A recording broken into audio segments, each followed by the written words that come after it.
పంజాబ్లోని రోవర్ range DIG 2009 batch IPS Haricharan Singh బుల్లార్ను సీబీఐ అరెస్ట్ చేసింది. ఫిర్యాదుదారుడి నుంచి లంచం డిమాండ్ చేసిన కేసులో హరిచరణ్ సింగ్ ఇంట్లో సీబీఐ అధికారుల సోదాలు జరిపారు.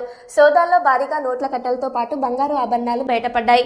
ప్రస్తుతం రోవర్ రేంజ్ డీఐజీగా పనిచేస్తున్న సదరు అధికారిని ఓ ప్రైవేట్ వ్యక్తితో కలిసి లంచం తీసుకున్న కేసులో అరెస్ట్ చేసినట్లు సీబీఐ అధికారులు తెలిపారు. ఓ కేసు విషయంలో ఫిర్యాదుదారుడి నుంచి 8 లక్షలు డిమాండ్ చేసినట్లు సీబీఐ బృందం తెలుసుకుంది. ఈ క్రమంలోనే చండీగఢ్లోని సెక్టర్ 21లో డీఐజీ తరపున లంచం తీసుకుంటున్న వ్యక్తిని రెడ్ హ్యాండెడ్గా పట్టుకుంది. అనంతరం డీఐజీని అదుపులోకి తీసుకుని చండీగఢ్, పంజాబ్లలోని అతడి ఇళ్లలో సోదాలు చేపట్టింది. సోదాలలో ఐపీఎస్ అధికారి ఇంట్లో 5 కోట్లకు పైగా నగదుతో పాటు కిలోన్నర బంగారు ఆభరణాలు, స్థిరాస్తులకు సంబంధించిన పత్రాలు, మెర్సిడెస్, ఆడి వంటి ఖరీదైన 2 కార్లను స్వాధీనం చేసుకున్నారు. 22 లగ్జరీ వాచ్లు, లాకర్ తాళాలు, 40 లీటర్ల దిగుమతి చేసిన లిక్కర్ బాటిళ్లు, పలు ఆయుధాలను సీజ్ చేశారు.